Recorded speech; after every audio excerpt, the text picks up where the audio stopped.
Chapitre 1 dans la physique, on l'appelle la mesure physique. Que veut-on dire par mesure physique? On dit que mesure physique, c'est une opération de comparaison d'une quantité inconnue avec une autre quantité connue de même genre pour savoir combien de fois la première est le produit de la deuxième. Pour comprendre cette définition, on dit que, par exemple, si on veut mesurer la longueur de ce diapason, on va comparer que cette longueur, qui est une quantité inconnue, avec le centimètre, pour savoir cette longueur, combien de fois le centimètre. Donc, pour faire une opération de mesure, on a besoin des trois éléments essentiels. Un, une grandeur physique. Qu'est-ce qu'on veut mesurer? D'abord, la grandeur physique. Est-ce qu'on veut mesurer une longueur ou une masse ou un temps ou une surface? Donc, première chose, une grandeur physique. Deuxième chose, un instrument de mesure convenable.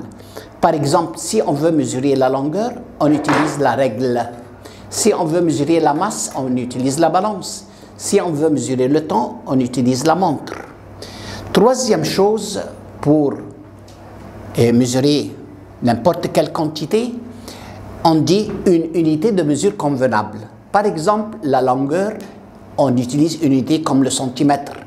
La masse, on utilise une unité comme le gramme ou le kilogramme. Le temps, on utilise une unité comme la seconde ou l'heure. Donc, les grandeurs physiques qu'on veut mesurer a besoin de trois éléments essentiels. D'abord, grandeur physique, qu'est-ce qu'on veut mesurer? Ensuite, un instrument de mesure convenable. 3, une unité de mesure convenable. Ensuite,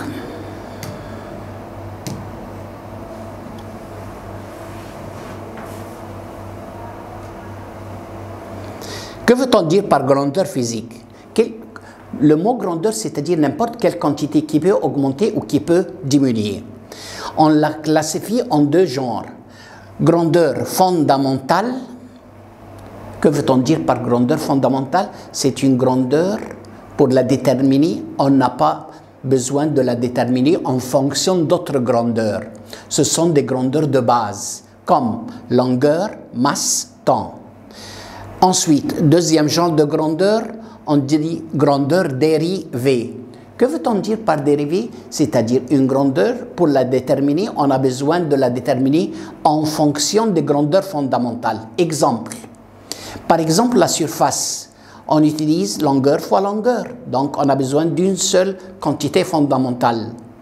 Par exemple, la vitesse longueur divisée par temps, on a besoin de deux grandeurs fondamentales. Donc, on a trois grandeurs fondamentales, longueur, masse, temps. N'importe quelle autre quantité, on dit que grandeur dérivée. Et que veut-on dire par dérivée une autre fois? C'est-à-dire on peut la déduire en fonction des grandeurs fondamentales. Maintenant, combien de systèmes de mesure on a? On a trois systèmes de mesure. Système français, système anglais, système métrique. La longueur, dans le système français, est le centimètre. Dans le système anglais, le foot. Dans le système métrique, est le mètre. La masse, dans le système français, est le gramme. Dans le système anglais, le pound. Dans le système métrique, est le kilogramme. Le temps, dans les trois systèmes, c'est le temps. À unité de mesure, la seconde. Ensuite,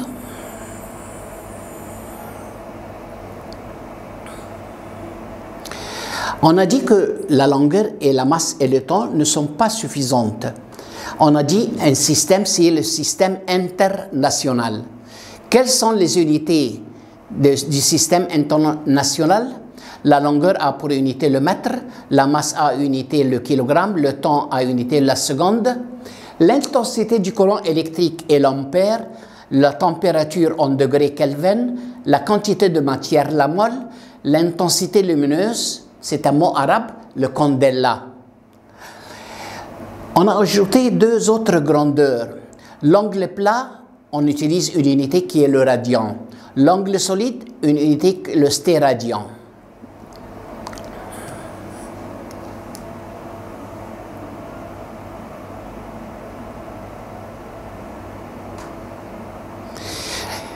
Maintenant, pour mesurer, on a besoin de quelques instruments de mesure. Par exemple, pour mesurer la longueur, on utilise la règle graduée ou on utilise le vernier pour mesurer les choses circulaires ou de forme irrégulière. Le micromètre, on utilise pour mesurer les choses très fines, comme l'épaisseur d'une feuille. Le ruban métrique pour mesurer une longueur plus que la règle graduée. Ensuite, pour mesurer la masse, on utilise la balance romaine pour mesurer les choses lourdes. La balance à deux plateaux qu'on a vu, la balance à un seul plateau pour mesurer la masse d'une personne et la balance digitale qu'on le trouve chez les bijoutiers pour mesurer la masse d'une bague. Pour mesurer le temps, on utilise l'horloge Sableau, c'est une horloge ancienne, la pendule pour mesurer le temps, le chronomètre qui est utilisé pour mesurer le temps des courses et la montre digitale ou la montre digitale ou numérique pour mesurer le temps des courses aussi. Les unités de référence. Que veut-on dire par unité de référence? C'est-à-dire la première unité de mesure. Par exemple, pour mesurer la longueur référentielle ou le mètre, qui est la première longueur. Que veut-on dire par le mètre ou longueur référentielle? On a dit que c'est la distance entre deux traits tracés sur une barre de platine iridiée conservée au BIPM, Bureau international de poids et de mesure, conservée à 0 degré. Donc voilà la longueur. Mais maintenant, voilà le mètre référentiel ou le longueur référentielle. Ensuite, la masse référentielle ou le kilogramme. Que veut-on dire par masse référentielle ou le kilogramme? On dit que c'est la masse d'un cylindre. Voilà un cylindre. La masse d'un cylindre de matière platine iridiée, de dimension diamètre et de hauteur déterminée. Combien? Diamètre 43 mm et de hauteur 43 mm. Mais pour ne pas dire des chiffres ou des nombres, on dit de dimension déterminée. À 0 degré, conservé au BIPM. Encore une fois, que veut-on dire par masse référentielle, qui est le kilogramme, la masse d'un cylindre en platine iridiée, de dimension déterminée, à 0 degré, conservé au BIPM. Le temps référentiel ou la seconde. On sait que le jour, 24 heures fois 60 minutes fois 60 secondes, il nous donne que le jour est 86 400 secondes. Donc la seconde égale quoi? Égale 1 sur 86 400 du jour solaire moyen. Voilà la définition de la seconde ou le temps référentiel. Mais si on veut mesurer un temps très précis, on utilise l'horloge atomique qui est utilisée le césium 133. On a utilisé pour mesurer le temps des réactions chimiques. Et pourquoi on la préfère quand elle est plus précise? Ensuite, pour donner un symbole pour n'importe quelle formule physique, on dit qu'on utilise l'équation aux dimensions. Que veut-on dire par équation aux dimensions? C'est-à-dire représenter la formule physique par des symboles. Quels sont ces trois symboles? M pour la masse, L pour la longueur, T pour le temps. Donc, par exemple, pour comprendre, la vitesse égale distance sur temps. La distance, c'est une longueur et le temps, c'est T. L sur T, si on met le T au numérateur, donc L est T puissance moins 1. Donc, l'équation aux dimensions de la vitesse, L est T puissance moins 1. Donc, pour démontrer la grandeur physique, quelle est son équation aux dimensions? L plus ou moins A, M plus ou moins B, T plus ou moins C.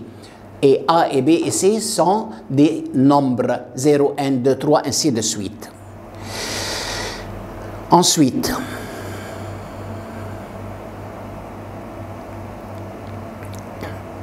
Ce tableau est très important. C'est le tableau des équations et dimensions. Et quelle est l'importance de l'équation aux dimensions pour prouver la véracité ou l'exactitude des formules? Que veut-on dire par cette phrase? On va voir après qu'on finisse ce tableau. Par exemple, l'aire de la chambre, c'est longueur fois largeur. Le symbole de la longueur L est largeur L, donc L fois L, c'est L au carré. Quelle est son unité de mesure? La longueur a pour unité le mètre et la puissance comme elle est. Le volume, longueur fois largeur fois hauteur. Le symbole de la longueur L, largeur L, hauteur L, L fois L fois L, c'est L cube. Ah, quelle est son unité? La longueur a pour unité le mètre et la puissance comme elle est. La masse volumique, c'est masse sur volume, pas vitesse, masse sur volume. La masse a pour symbole M et le volume a pour symbole L cube, M sur L cube monte au numérateur L-3. Quelle est son unité? La masse a pour unité le kilogramme sur la longueur mètre cube, donc sur mètre cube. Si on veut monter le mètre cube au numérateur, donc M puissance moins 3. La vitesse, on l'a déjà vu, la vitesse c'est distance sur temps. La distance c'est une longueur L, le temps c'est T, le T monte au numérateur, L est T puissance moins 1. Quelle est son unité? Longueur a pour unité le mètre et le temps seconde. Donc M sur S ou MS puissance moins 1. Que veut-on dire par l'accélération? Vous l'avez déjà vu aux classes préparatoires, c'est-à-dire changement de vitesse. Soit on augmente ou diminue la vitesse. Quelle est sa formule? La vitesse, accélération égale vitesse sur temps. Vitesse, on l'a déjà vu, elle était puissance moins 1. Sur temps, T. T monte en haut, donc elle était puissance moins 2. Quelle est son unité? Mètre seconde moins 2 ou mètre par seconde carré. La force, quelle est sa formule? Masse fois accélération. Quelle est l'unité de masse? L'unité de masse, c'est le kilogramme. Et l'accélération, c'est M par S au carré. Mais vous avez déjà vu dans les classes préparatoires quelle est l'unité de force en un seul mot, qui est le Newton. Quelle est son équation aux dimensions? La masse, c'est M. L'accélération, c'est LT moins 2. Donc, M, LT puissance moins 2. Faites attention à deux remarques très importantes. Pour additionner ou soustraire deux grandeurs physiques, ils doivent avoir même unité et même dimension. Pour comprendre, 3 mètres plus 5 mètres, c'est 8 mètres. Mais on ne peut pas additionner 3 mètres plus 5 kilogrammes parce qu'ils n'ont pas de même unité. Ainsi, pour additionner ou soustraire, ils doivent avoir même unité, par exemple centimètre avec centimètre, mètre avec mètre. Mais on ne peut pas additionner 3 mètres plus 5 centimètres. Le 3 mètres, on doit le transformer en centimètres. C'est 300. Plus 5 centimètres, 300 centimètres. Plus 5 centimètres, c'est 305 centimètres. Enfin, un autre exemple. 1 mètre plus 170 centimètres, on ne peut pas l'additionner. On doit transformer le mètre en centimètres, qui est 100 centimètres, plus 170 centimètres, c'est 270 centimètres.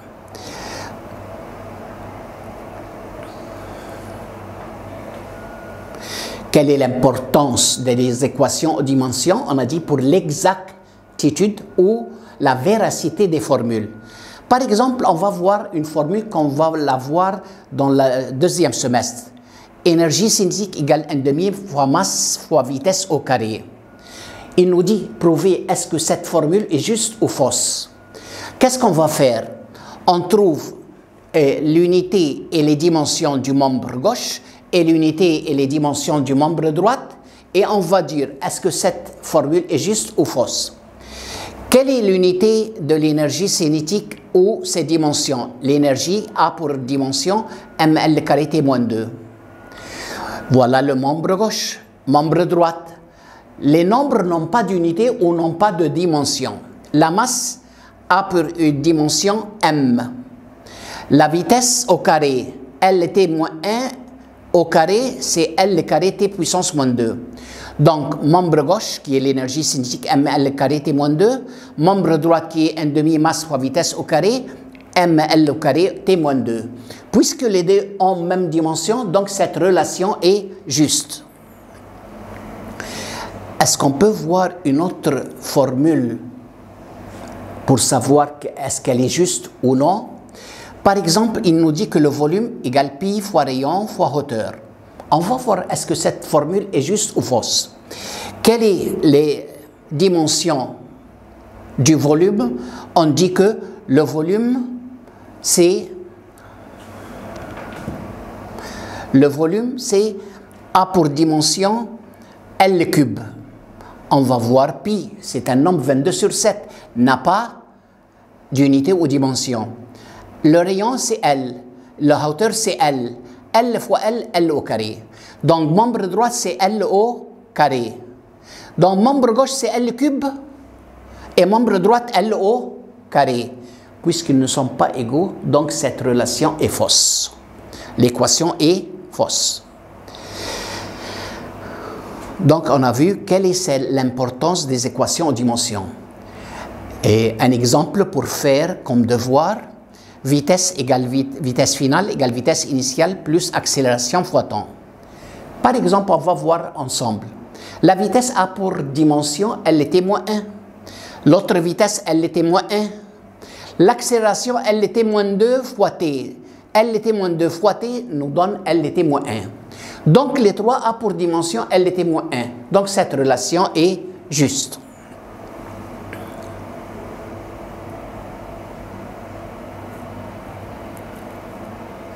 Les unités et les multiples des fractions dans le système international.